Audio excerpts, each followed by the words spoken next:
that they may take our lives, but they'll never take our freedom!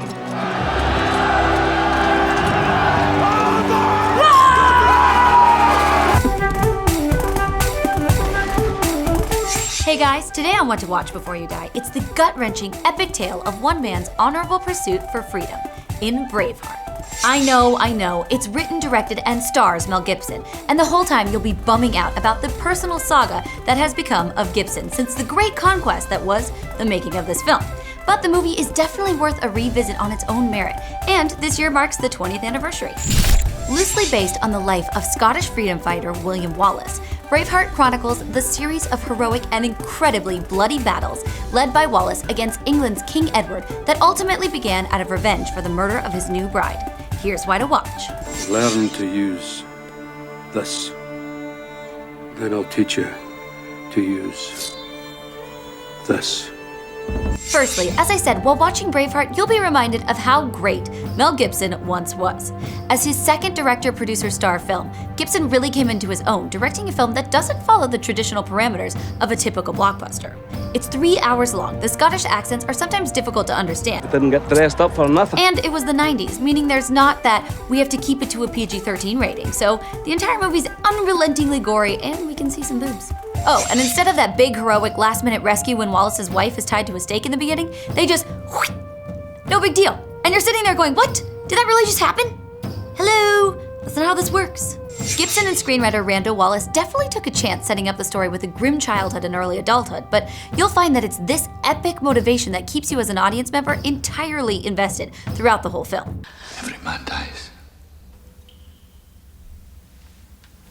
Not every man really lives. Gibsons Performance immediately draws you into the mindset of a man with nothing left to lose, taking you through the highs and lows of his impressive journey. He's an old-fashioned hero, strong, brave, and cunning, letting no obstacle stand in his way, sincere and heartfelt, able to motivate armies with a speech, and he's funny and cheeky in every sense of the word. Get it? Cheeky. Jeez. Sorry, I'm a child. From a directorial standpoint, Gibson's talent shines most in his brilliantly staged battle scenes that just keep coming at you to the point where you think they get stale. But each fight is remarkably unique and through clever strategy continues to take the opponent and the audience by surprise.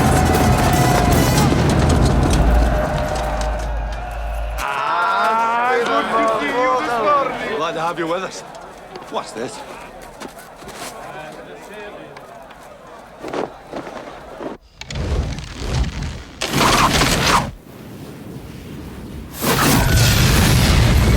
Gibson actually admits borrowing cinematic techniques from Mad Max, like shooting at different speeds or using jump cuts to elevate the violence. His direction illustrates the ugly reality of war, putting you on the battlefield, experiencing what it's truly like when flesh is met by sword, or axe, or spear, or arrow, or deer antlers, or hot boiling tar. I'm telling you, it's intense and awesome.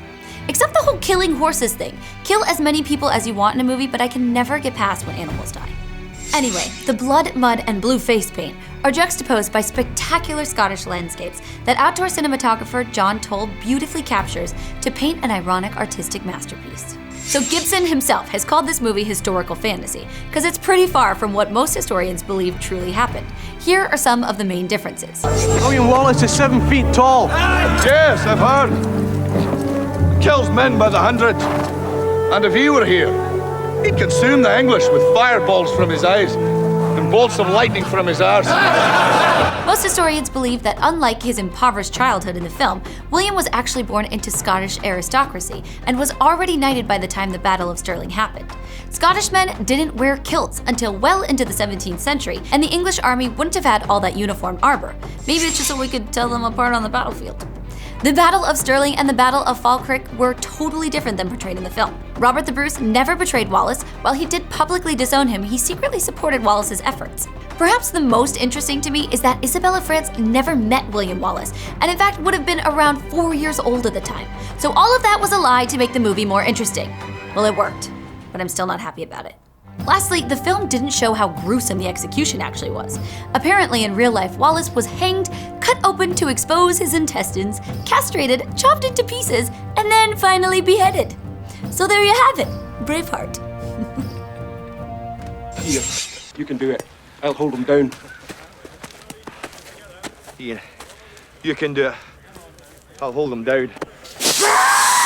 Hold him. Now, let him go. Sorry, I'm so...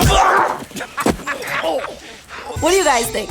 How do you feel about altering reality and history for the sake of a good cinematic story? Subscribe to CineFix for more What to Watch Before You Die in conjunction with Sundance TV every Thursday. Follow me on Instagram @MacWall and #WhatToWatchBud to suggest more movies. Freedom! Wow. That really hurt, sorry. Didn't think you were gonna get that, did ya? I wasn't sure it was gonna happen.